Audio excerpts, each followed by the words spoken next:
mulia. Itu ya. Jadi nanti akan memberikan pendapatnya ya. Baik, Yang Mulia. Akhirnya ahli apa? Audit. Untuk akuntansi. Iya, Yang Mulia. Kemudian? Gelar saya untuk yang lainnya adalah untuk insurance dan risk management. Oke, ya. Kemudian yang kedua ini, yang ketiga ya.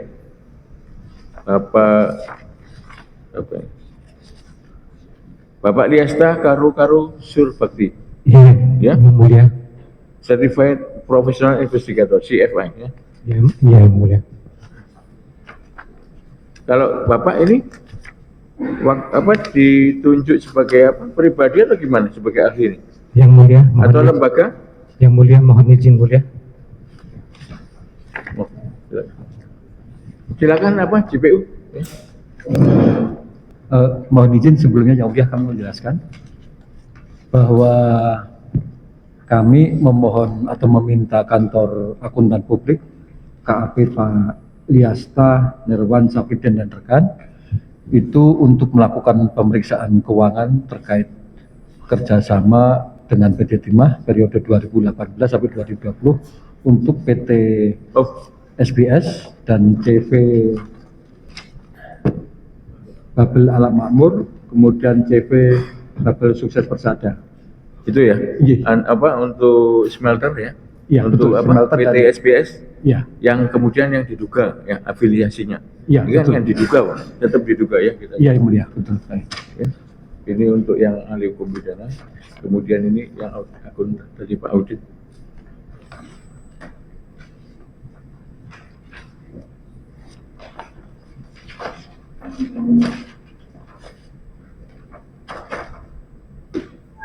Oh ini Bapak dari ini ya, KAP Liasta Nirwan Syahrudin dan rekannya.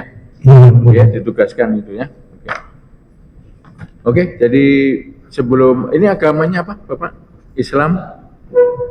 Saya Katolik Yang Mulia. Katolik? Saya Katolik Yang Mulia. Katolik ya.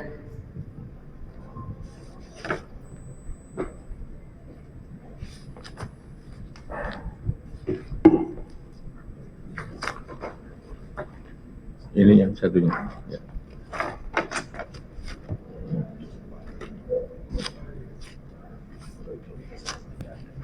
Identitasnya ini.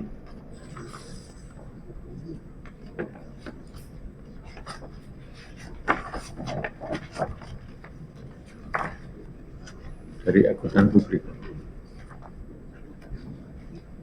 Yang ini sudah ada tidak? Ya. Ini ada KTP-nya.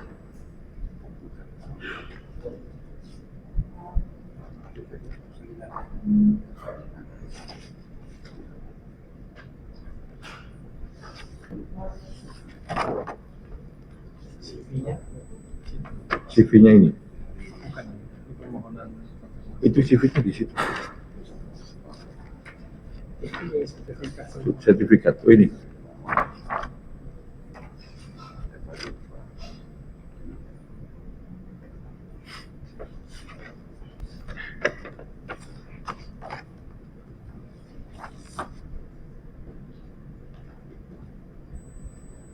Cukup?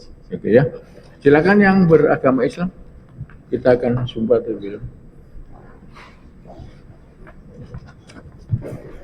Ini ahli ya? Ahli.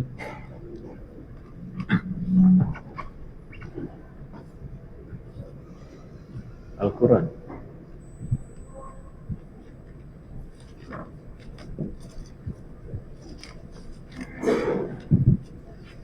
Ikuti lafal sumpahnya menurut agama Islam.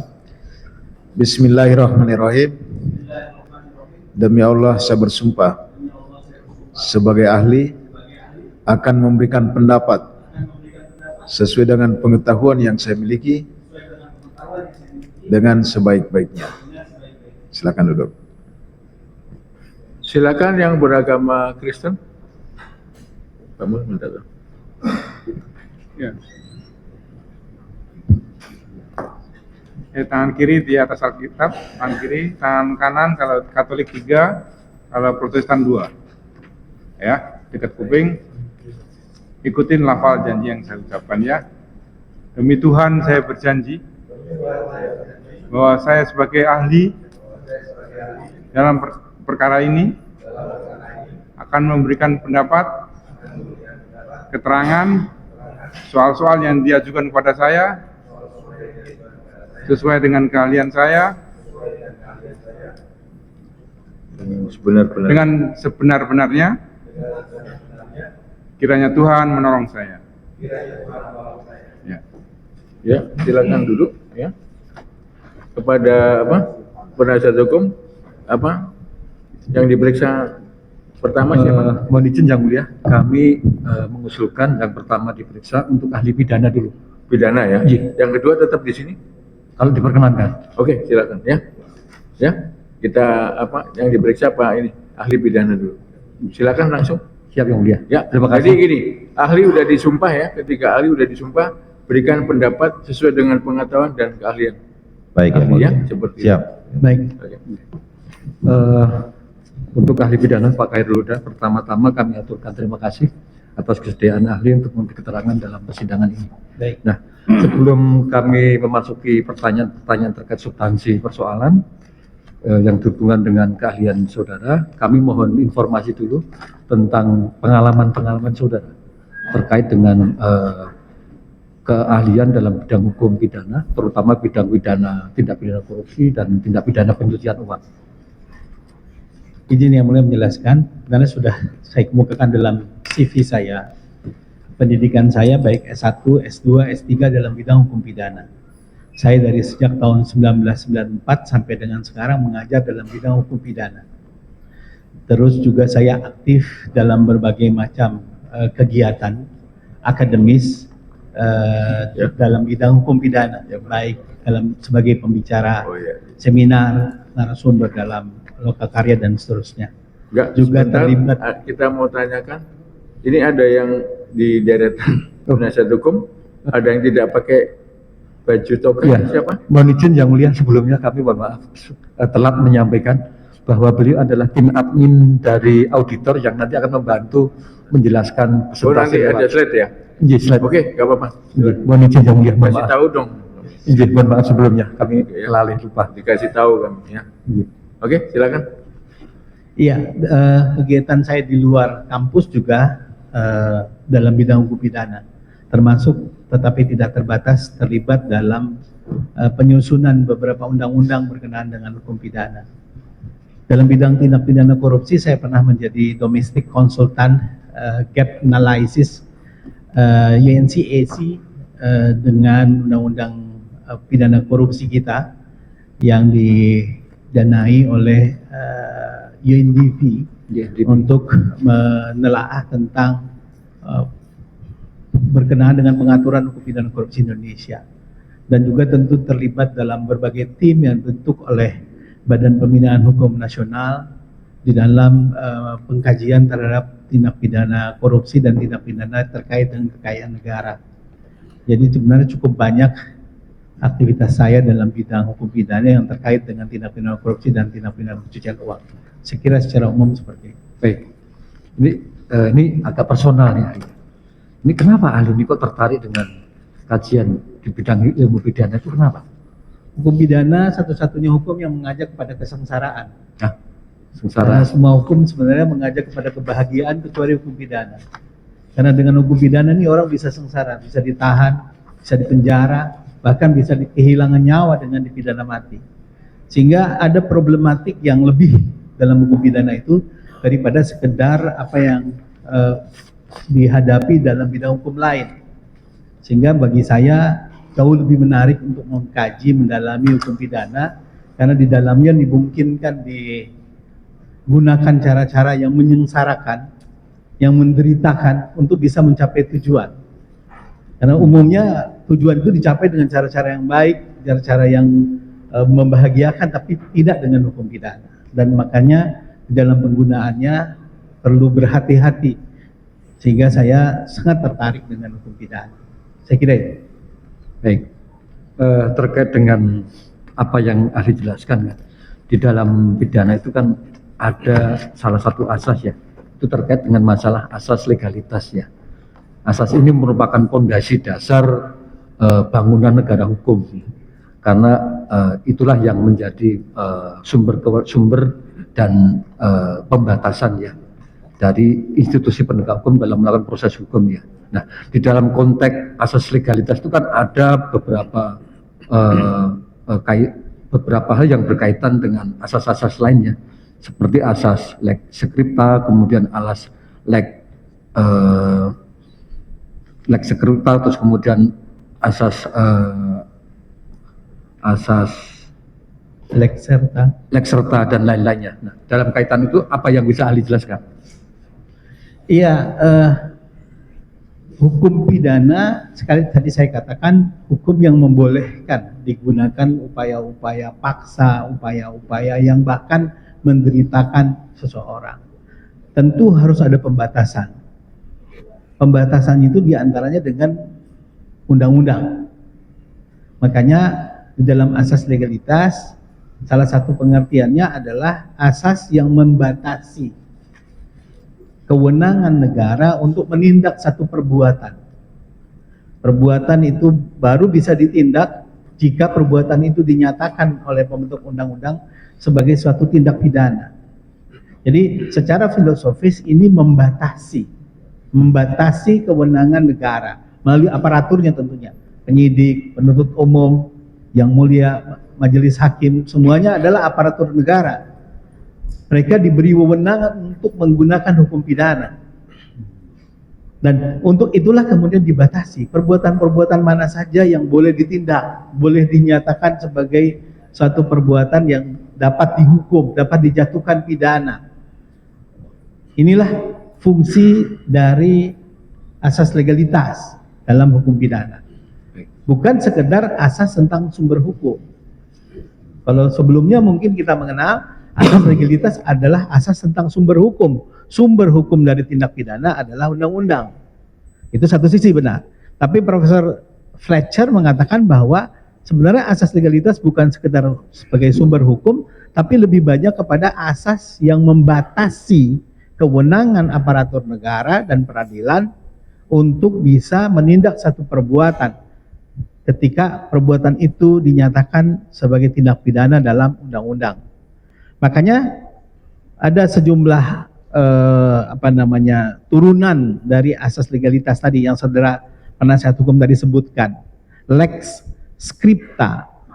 Lex scripta maksudnya ketentuan tentang tindak pidana harus dinyatakan dalam undang-undang, hukum tertulis.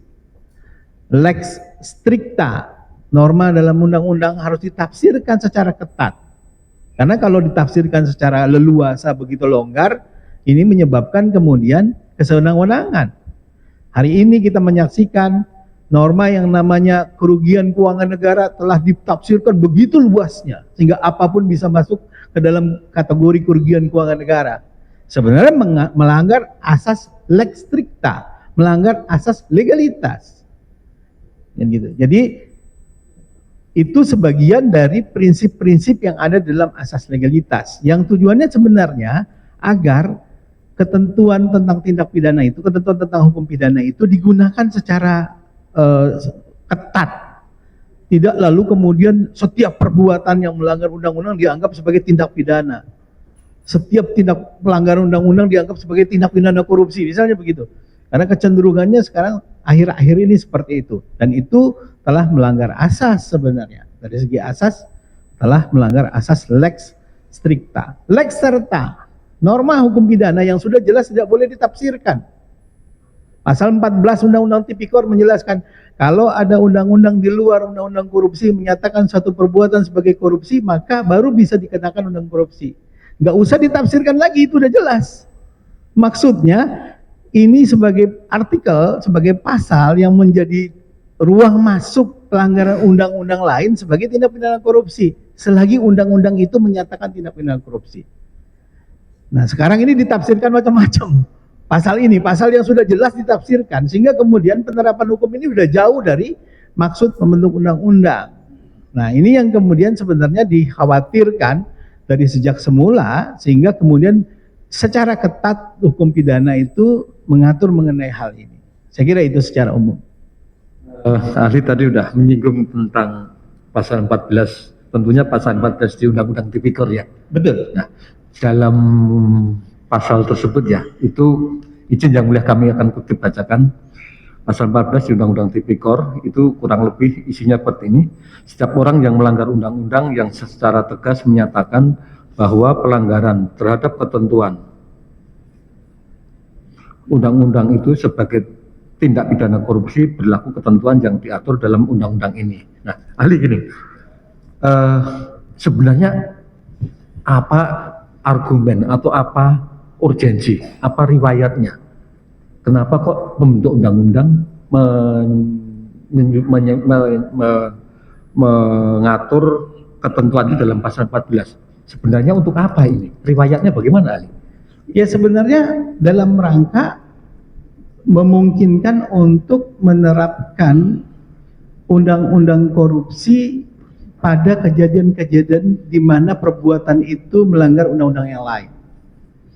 Jadi pasal 14 ini adalah asas yang membatasi bekerjanya undang-undang korupsi terhadap perbuatan-perbuatan lain yang melanggar undang-undang. Gitu. Jadi hakikatnya secara historikal ini asas atau ketentuan yang membatasi daya bekerja undang-undang korupsi terhadap perbuatan-perbuatan lain yang melanggar undang-undang yang lain. Bahwa kalau melanggar undang-undang lain itu baru bisa disebut sebagai tindak pidana korupsi jika undang-undang itu sendiri menunjuk sebagai perbuatan itu sebagai tindak pidana korupsi. Misalnya pasal 43 huruf A Undang-Undang Perpajakan. Kalau tindak pidana perpajak yang terkait dengan fiskus yang mengandung unsur korupsi, maka berlakulah undang-undang korupsi. Jadi supaya kemudian tindak pidana di luar dari tindak pidana korupsi itu tidak kemudian dijadikan sebagai tindak pidana korupsi. Karena kan kecenderungannya setiap kali ada tindak pidana yang melanggar satu undang-undang, jika hal itu bisa dikaitkan dengan apa yang disebut dengan kerugian keuangan negara, korupsi juga dia sebenarnya. Padahal cuma satu yang ada, yaitu undang-undang perpajakan sejauh ini. Di luar itu sebenarnya berlakulah undang-undang itu, berlakulah ketentuan undang-undang itu yang mempunyai sanksi pidana. Ini juga mengandung asas yang namanya lex specialis systematic.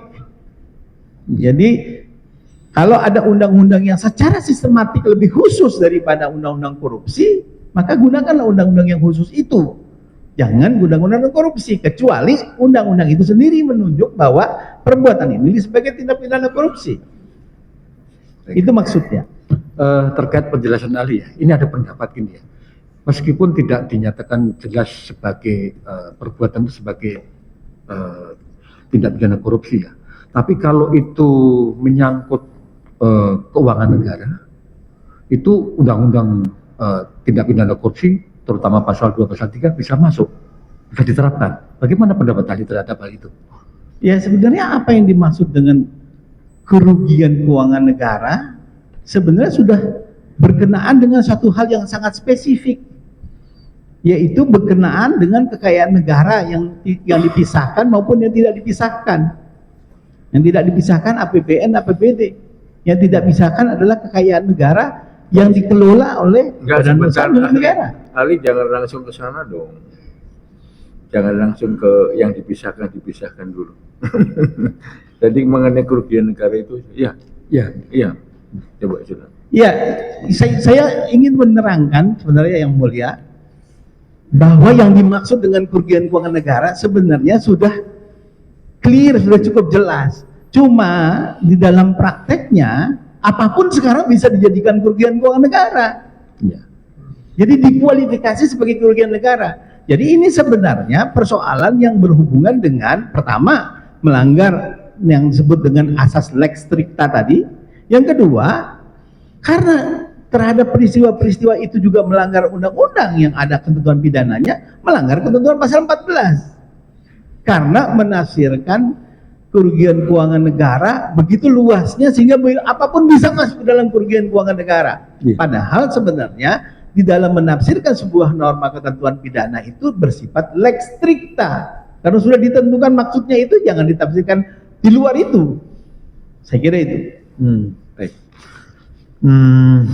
Ini memang perkembangan dalam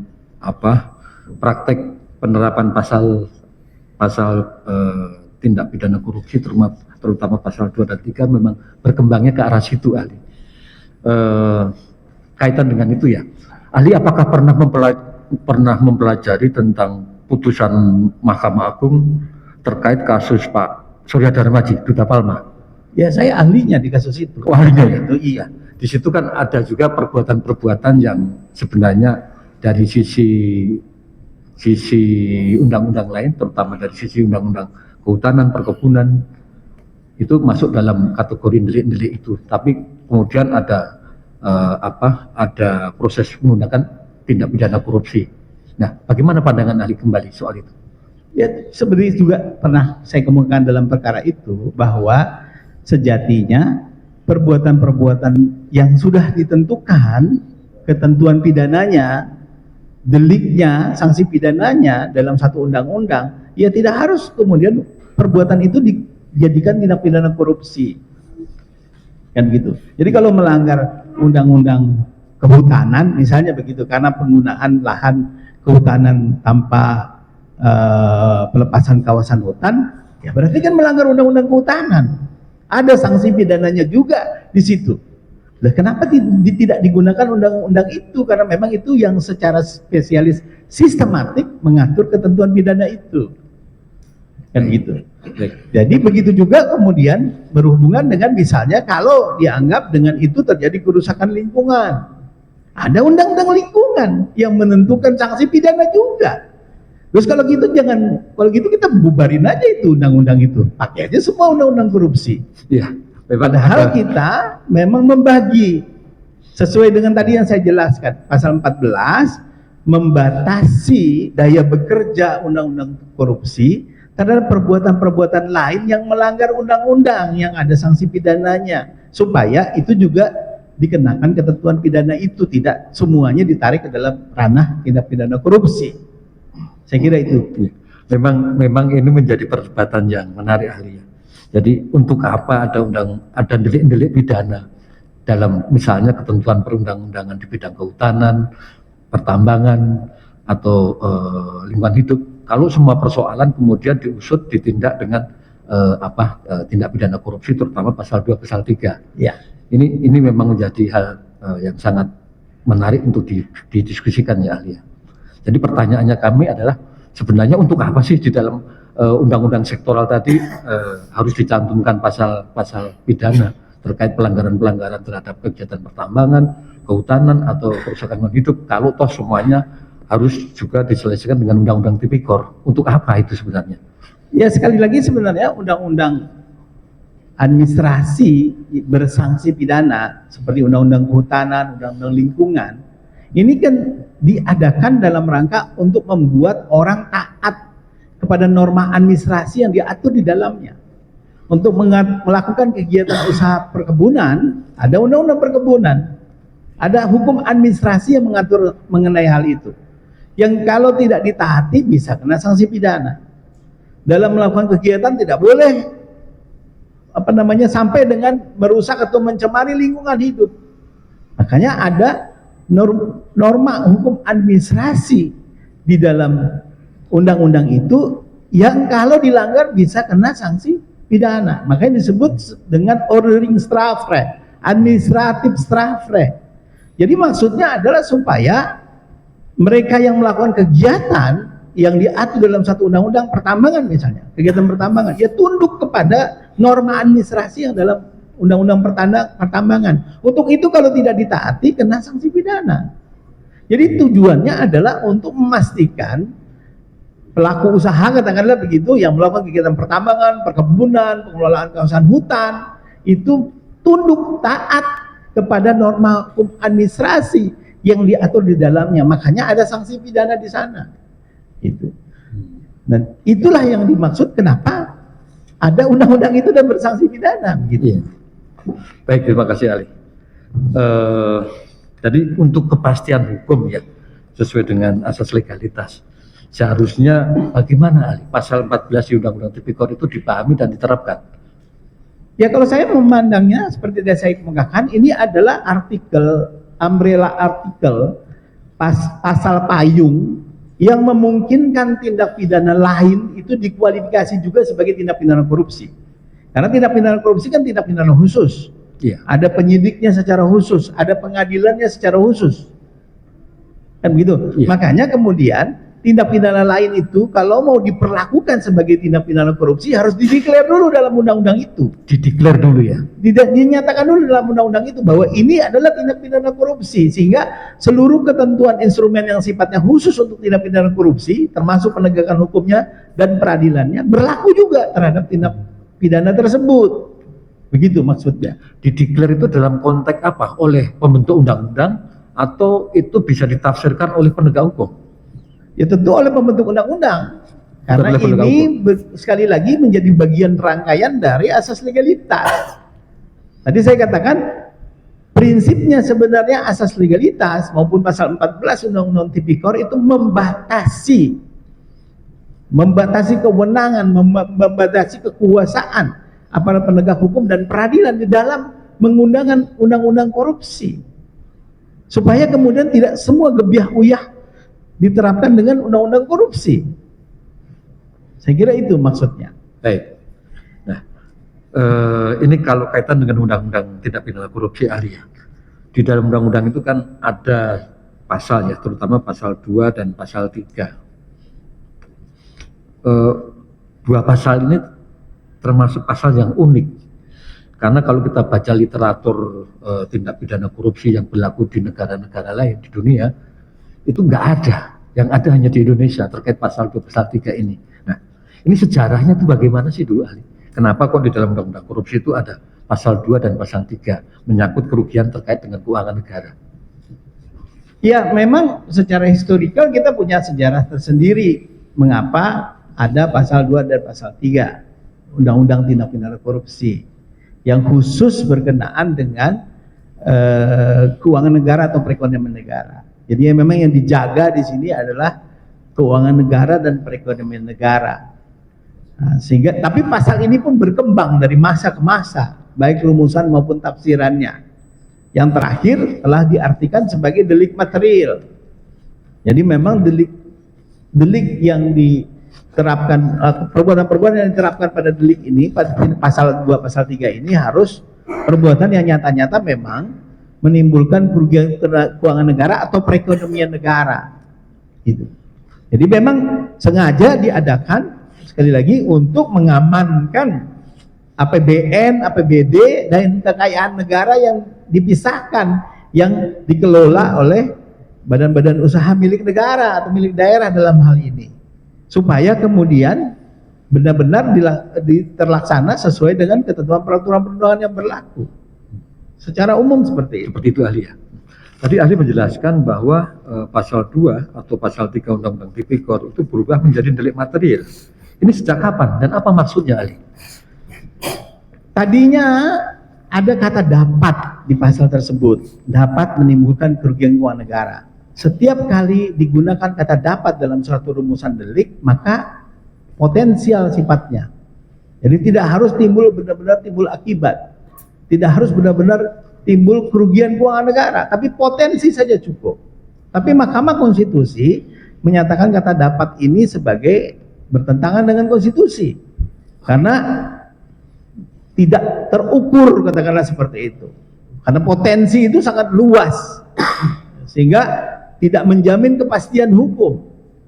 Dan karenanya dibuang kata dapat ini sehingga menjadi bahwa delik ini harus menimbulkan kerugian keuangan negara atau perekonomian negara. Ini maksudnya menjadi pergeserannya dari delik formil menjadi delik material. Itu. Baik. Kerugian itu apa harus faktual, nyata dan pasti gitu kah maksudnya? Kerugian keuangan negara sebagai salah satu, tadi kan delik material ya, kerugian itu harus nyata ya. Nyata dalam konteks itu faktual terjadi. Ya, kerugian yang aktual sifatnya, actual loss, kerugian yang nyata. Kalau orang hukum administrasi menyatakan kerugian yang nyata dan pasti jumlahnya. Nyata dan pasti jumlahnya. Sehingga kemudian kerugian yang benar-benar telah timbul, katakanlah seperti itu. Tidak bisa kerugian yang diperkirakan akan timbul atau menjadi potensial akan timbul. Saya kira itu Tidak lagi bisa ditafsirkan seperti itu karena sudah menjadi delik material. Jadi kalau keuangan negara diartikan sebagai uang, barang, surat berharga milik negara, ketika hilang, berkurang uang, barang milik, surat berharga milik negara itu, maka dinyatakan ini sebagai suatu kerugian keuangan negara. Baik. Nah, ahli, ini menyambung dengan penjelasan ahli di awal tadi ya. Di dalam undang-undang lingkungan itu kan mengatur banyak hal ya, di antaranya tentang masalah kerusakan lingkungan dan siapa yang harus bertanggung jawab. Nah, kemudian adalah aturan untuk melakukan perhitungannya dan ahli, spesifikasi ahli yang bisa melakukan perhitungan kerugian lingkungan ya. Dalam ini ada di klaster undang-undang lingkungan. Nah, kemudian persoalan tersebut ditarik menjadi persoalan tipikor. Nah, pertanyaannya adalah di dalam studi-studi literatur ataupun dalam putusan-putusan pengadilan, apakah kerugian lingkungan itu merupakan kerugian keuangan negara sebagaimana yang ahli jelaskan tadi?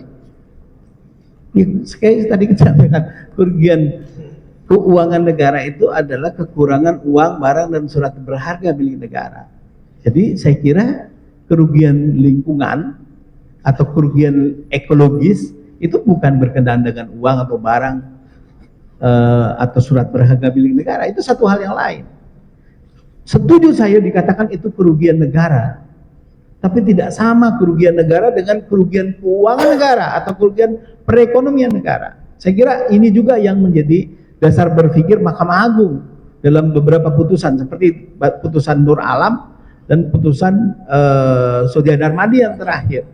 Kedua perkara itu saya kebetulan jadi ahlinya. Yang di dalam sidang pengadilan juga saya kemukakan bahwa ya berbeda memang antara kerugian negara dengan kerugian keuangan negara atau perekonomian negara. Kerugian negara, kerugian ekologis itu termasuk kerugian negara, tapi bukan kerugian keuangan negara karena uang beda dengan kerugian secara umum. Kita harus bisa membedakan itu karena yang jadi unsur adalah kerugian keuangan negara atau perekonomian negara. Gitu.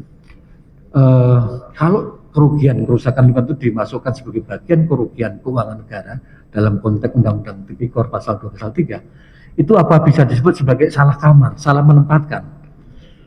Ya itu suatu penafsiran yang sifatnya analogis. Analogi, karena dianggap itu sebagai bagian dari kekayaan negara, lingkungan hidup adalah bagian dari kekayaan negara, maka seolah-olah itu juga adalah keuangan negara. Jadi menurut saya itu adalah tafsiran yang sifatnya analogi. Di dalam hukum pidana, tafsiran yang sifatnya analogi untuk memperluas daya bekerjanya delik dilarang. Karena bertentangan dengan asas legalitas. Gitu. Jadi tafsiran itu tafsiran yang sifatnya analogi yang memperluas pengertian sesuatu yang sudah jelas menjadi apa saja pun bisa masuk ke dalam hal seperti itu. Terlebih lagi undang-undangnya sudah menentukan mekanisme perhitungannya yang berbeda dengan mekanisme perhitungan kerugian keuangan negara. Wilayah pengadilan yang menentukannya yang berbeda dengan wilayah yang menentukan tentang kerugian keuangan negara. Bahkan penegak hukumnya juga berbeda dengan penegak hukum yang berwenang untuk menyelidik tentang kerugian keuangan negara. Jadi dua hal yang berbeda kemudian secara analogis ditafsirkan satu hal yang sama. Ini bertentangan dengan asas legalitas. Bertentangan tadi ya. Baik. Nah, kalau di putusan Pak Surya Darmaji tadi ya terhadap kerusakan lingkungan, menurut Mahkamah Agung penyelesaiannya apa, harus menggunakan gugatan perdata? Betul. Karena itu mekanismenya sudah diatur dalam Undang-Undang Lingkungan. Yaitu melalui gugatan perdata dalam hal ini. Makanya kejaksaan kan diberi wewenang juga sebagai jaksa pengacara negara. Gunanya untuk itu menggugat kalau ada kerugian keuangan negara. Oh, rekan jaksa juga berwenang? Iya, berwenang sebagai jaksa pengacara negara, bukan jaksa penuntut umum. Dua hal yang berbeda. Baik. Ini masih terkait dengan pasal 2 dan pasal 3 ahli ya. Ini ada pendapat yang sampai saat ini tuh masih juga berkembang ya. Ini untuk address normanya kepada siapa itu pasal ditujukan. Ada yang bilang bahwa pasal 2 itu ditujukan bisa untuk penyelenggara negara atau untuk swasta. Sedang pasal 3 itu hanya untuk penyelenggara negara. Tapi dalam perkembangannya ada juga pihak-pihak swasta yang juga dituntut dan diputus dengan pasal 3. Nah, bagaimana terhadap hal itu, pandangan ahli? Ya, kalau saya berpendapat pada pandangannya Simons, bahwa orang yang tidak punya kualifikasi sebagai pelaku tidak mungkin turut serta. Ya, jadi kualifikasinya sebagai pelaku itu, orang dikualifikasi sebagai turut serta harus juga memenuhi syarat untuk sebagai pelaku. Pasal 3 yang dilarang adalah perbuatan merugikan keuangan negara sebagai akibat dari penyalahgunaan kewenangan, sarana atau kesempatan yang ada padanya karena jabatan atau kedudukan. Ini selalu diartikan dalam lapangan hukum publik. Kewenangan dalam lapangan hukum publik. Artinya, maknanya adalah bahwa memang ditujukan secara khusus bagi penyelenggara negara, bagi pegawai negeri yang melakukan penyalahgunaan kewenangan sehingga menimbulkan kerugian keuangan negara. Nah, sedangkan orang yang turut serta, dia juga harus bisa sebagai pelaku. Kalau dia tidak bisa sebagai pelaku, dia tidak mungkin sebagai turut serta. Itu saya mengikuti pendapat Simons. Praktek peradilan yang tadi saudara penasihat hukum kemukakan bahwa juga diterapkan kepada swasta, yaitu silakan saja pakai penasihat yang lain. Tadi kan sesuai dengan sumpah yang saya ucapkan, saya pendapat saya, menurut saya pasal 3 itu hanya untuk mereka yang mempunyai kewenangan dalam lapangan hukum publik, tidak untuk yang lain, baik sebagai pelaku maupun yang turut serta. Saya kira itu. Baik. Bagaimana kalau dalam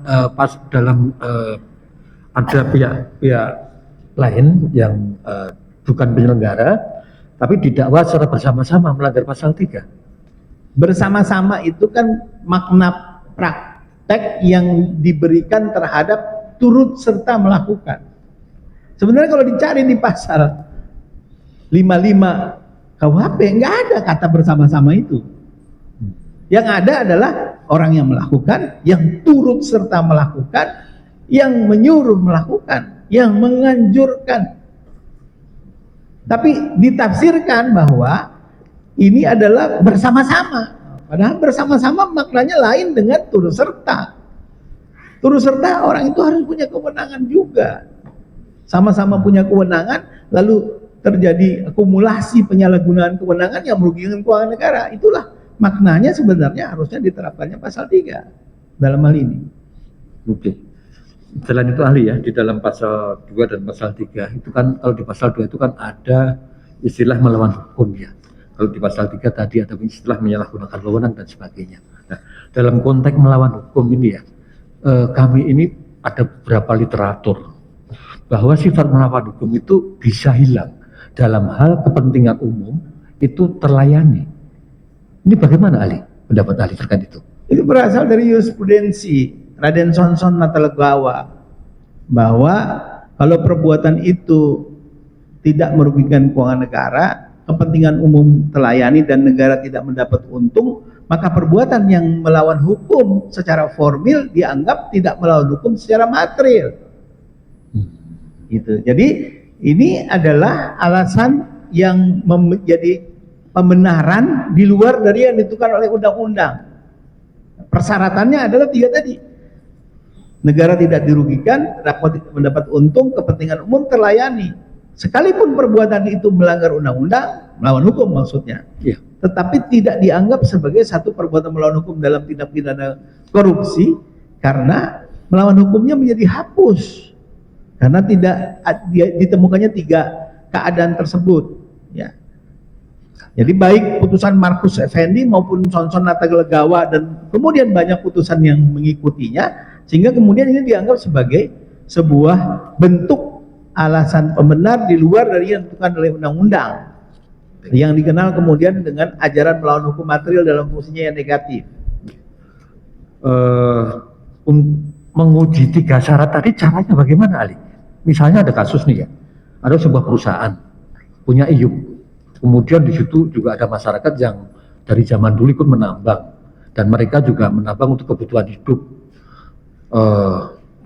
edukasi sudah dijalankan, kemudian tindakan represif dilaksanakan, tapi malah terjadi perlawanan balik, kemudian juga nggak terkontrol, banyak penyelundupan lah macam-macam. Kemudian oke, itu diakomodasi, dijadikan mitra. Di dalam proses kemitraan itulah kemudian semuanya bisa mendapat apa yang menjadi porsinya. Perusahaannya untung, negara untung, masyarakat yang menambang juga untung. Nah, dan penyelundupan juga berkurang atau bahkan hilang. Nah, dalam konteks itu apakah itu bisa didefinisikan sebagai kategori 3 syarat tadi?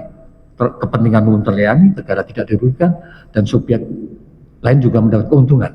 Ya bisa saja, karena itu kan kasus konkret ya. Ya. Ya bisa saja itu dijadikan dalil bahwa perbuatan ini tidak melawan hukum. Mengapa? Karena ini dilaksanakan untuk kepentingan umum.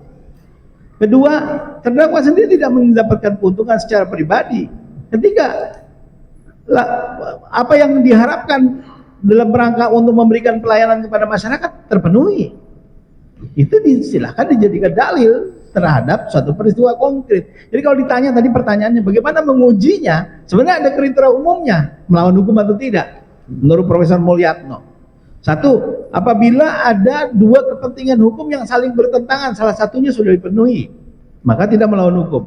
Dua, apabila suatu kewajiban hukum tidak dapat dipenuhi karena terpaksa oleh keadaan.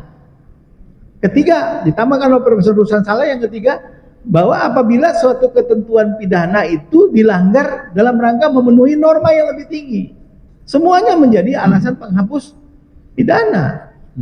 Dalam hal ini menjadi alasan pembenar. Itu. Jadi kriteria itu apakah masuk ke dalam peristiwa konkret tadi? Misalnya ada berbagai macam aktivitas ini menimbulkan masalah sosial di masyarakat, lalu pemerintah mengeluarkan kebijakan untuk kemudian ini diatasi dengan satu cara tertentu, misalnya begitu. Nah itu sebagai sebuah dalil, sebagai sebuah kriteria yang bisa dijadikan dasar untuk mengatakan bahwa apa yang dilakukan ini adalah dalam rangka untuk memenuhi sebuah kewajiban hukum, di mana dengan itu kewajiban hukum yang lain tidak bisa dipenuhi. Berarti kan syarat yang pertama. Ada satu kewajiban hukum, ini memang harus melalui prosedur begini, misalnya satu kegiatan. Di sisi lain ada kewajiban hukum yang lain. Ini ada masalah-masalah yang timbul yang harus diselesaikan juga. Ini ada dua kewajiban hukum yang saling bertentangan, di mana salah satunya sudah dipenuhi, makanya masuk kategori alasan pembenar. Termasuk juga alasan pembenar yang tadi ditarik, disitir dari jurisprudensi Marcus Effendi ataupun Raden Sonson Legawa dalam hal ini. Saya kira itu. Baik. Ini izin ahli kembali ke masalah tadi, masalah kerugian negara itu harus nyata dan pasti. Ini terkait ini ahli, redaksi keuangan negara di pasal 2 dan 3 itu kan abstrak ya. Konkretnya itu kan mesti ada lembaga atau badan pemerintah atau badan usaha mana yang dirugikan. Kemudian menyangkut juga tentang objeknya, semua yang menyangkut tentang keuangan negara. Nah, kami sering menemukan sebuah kasus ahli yang mana ini masuk dalam gray area. Subjek yang dianggap dirugikan keuangannya itu adalah anak usaha BUMN. Anak usaha BUMN. Dan ini juga terkonfirmasi dari beragamnya putusan pengadilan terhadap kasus-kasus yang disidangkan dengan dakwaan pasal 2 pasal 3 terhadap anak perusahaan tersebut ya. Baik penyelenggaranya atau pihak mitranya. Nah, bagaimana pandangan ahli terkait dengan status anak usaha BUMN? Ini sebenarnya dalam konteks pidana, terutama pidana tipikor pasal 2 pasal 3, anak usaha BUMN itu apakah termasuk dalam pengertian sebagai badan usaha milik negara, kemudian asetnya juga masuk dalam pengertian aset keuangan negara?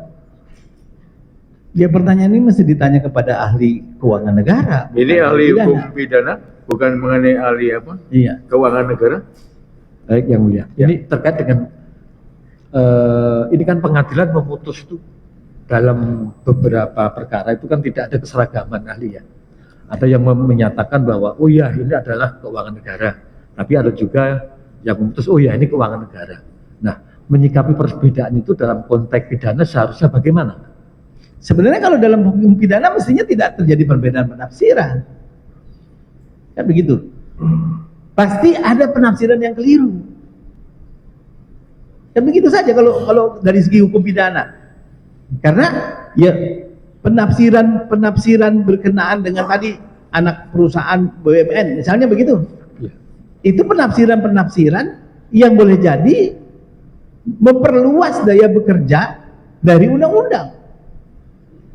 Ya begitu. Dalam hukum pidana sudah dijelaskan tadi di depan bahwa harus ditafsirkan secara strict. Kalau ini menyangkut harta kekayaannya dipisahkan, yang dimaksud dengan dipisahkan adalah BUMN, BUMD, ya jangan ditafsirkan di luar itu. Dari perspektif hukum pidana begitu. Jadi kalau pertanyaan saudara, ini bagaimana ada penafsiran yang mengatakan ini adalah termasuk terhadap kerugian keuangan negara, anak BUMN, ada yang menafsirkan tidak. Ya kalau saya berpendapat yang menafsirkan bahwa itu termasuk kerugian keuangan negara, anak BUMN itu, ya itu penafsiran yang keliru. Kalau hakim berarti rechter dwaling. Maksudnya Rechter dwaling. apa itu ahli? Dwaling itu sesat. Itu kesesatan dalam memberi tafsir. Karena keluar dari makna yang disebutkan dimaksud dalam undang-undang. Baik. Ini masih terkait dengan pasal 2, pasal 3 ahli ya. Di situ kan juga ada unsur memperkaya diri sendiri atau orang lain. Di lain pasal, di pasal 3 itu ada pengertian menguntungkan diri sendiri atau orang lain. Nah, ini ada dua redaksi yang berbeda. Di satu sisi ada kata memperkaya diri sendiri. Di satu sisi ada kata menguntungkan diri sendiri. Ini apa maknanya sama atau beda, Ali? Berbeda. Karena memperkaya diri sendiri orang lain atau suatu korporasi adalah sebagai penyebab dari timbulnya kerugian keuangan negara. Dengan maksud menguntungkan diri sendiri orang lain atau suatu korporasi adalah motivasi menyalahgunakan kewenangan. Jadi dua hal yang berbeda ini, nggak bisa dijadikan seolah-olah sama. Jadi memperkaya diri sendiri orang lain atau suatu korporasi ini adalah penyebab timbulnya kerugian keuangan negara. Makanya ada hubungan sebab akibat. Artinya sebabnya adalah ada perbuatan memperkaya, akibatnya adalah kerugian keuangan negara. Maka jumlahnya nanti setara tuh. Jumlah dari dia memperkaya diri, memperkaya orang lain, memperkaya suatu korporasi sama dengan kerugian keuangan negara. Mestinya begitu, karena hubungan sebab akibat. Makanya agak aneh bin ajaib kalau seseorang katakanlah memperkaya diri sendiri, orang lain atau satu korporasi 100 miliar, lalu kerugian keuangan negaranya 200 miliar. Dari mana datangnya? Karena ini kan sebab akibat. Kan gitu. Tidak mungkin gitu, mesti dia setara jumlahnya. Nah, kalau menguntungkan diri sendiri orang lain atau satu korporasi, ini motivasi penyalahgunaan kewenangan. Jadi sebenarnya yang disejajarkan itu adalah perbuatan memperkaya diri sendiri orang lain atau suatu korporasi dengan perbuatan menyalahgunakan kewenangan, sarana kesempatan yang ada padanya karena jabatan atau kedudukan, itu yang setara. Memperkayanya harus melawan hukum, menyalahgunakan kewenangannya harus motivasi menguntungkan diri sendiri orang lain atau korporasi. Tapi perbuatan itu semua berakibat pada kerugian keuangan negara. Ya, menguntungkan tentu tidak selalu artinya adalah uang, nilai gitu. Makanya perbuatan menguntungkan, menyalahgunakan kewenangan yang menguntungkan itu belum tentu dia juga merupakan orang yang kemudian menimbulkan akibat kerugian keuangan negara.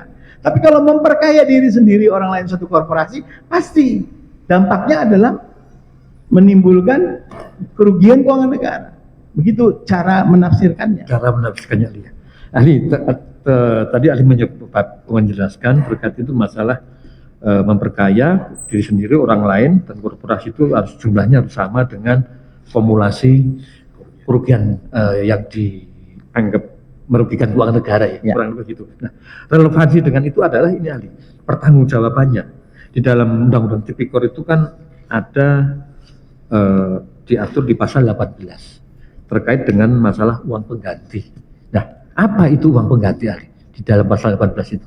Uang pengganti adalah pidana tambahan. Selain pidana tambahan yang ada dalam KUHP, di dalam Undang-Undang Tipikor juga ada pidana tambahan yang lain. Salah satunya adalah pembayaran uang pengganti. Jadi dia pidana tambahan. Mengapa orang dijatuhkan pidana tambahan uang pengganti? Karena dia memperkaya diri sendiri. Karena dia nyata-nyata menerima pertambahan kekayaan dari tindak pidana korupsi.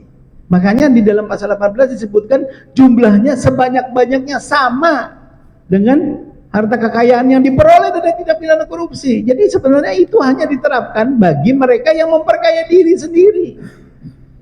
Dia harus mengembalikan pertambahan kekayaan yang tidak sah itu dalam bentuk uang pengganti. Dengan demikian tidak berkorelasi dengan memperkaya orang lain atau korporasi. Yang memperkaya orang lain itu yang harus mengembalikan. Memperkaya korporasi itu yang harus mengembalikan. Nah, ini menarik ahli terkait dengan masalah tadi kerusakan lingkungan. Itu kan ada nilainya lah, misalnya kerugian ekologisnya berapa, kerugian ekonomi lingkungannya berapa, kemudian biaya pemulihannya berapa. Itu total sebagai kerugian lingkungan. Nah, dikaitkan dengan masalah uang pengganti ini bagaimana ahli? Apa bisa nilai kerusakan lingkungan itu dibebankan sebagai bagian uang pengganti kepada terdakwa?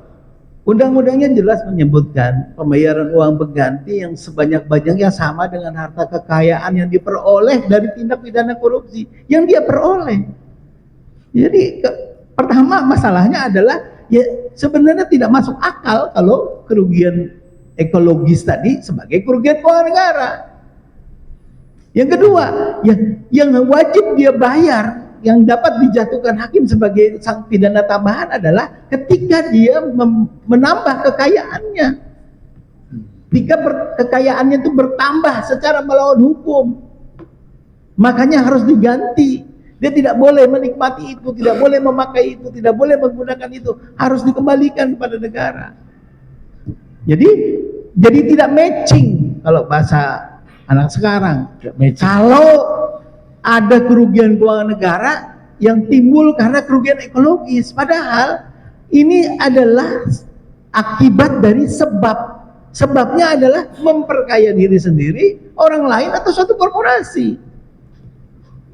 Itu saja yang kalau dijumlah setara dia dengan kerugian keuangan negara. Undang-undangnya mengatur begitu. Baik. Ya, kita lanjutkan nanti. Oh, kita break dulu sholat asarnya. Iya, yang mulia. Ahli kita sholat asar dulu, isomah. Baik. Ya.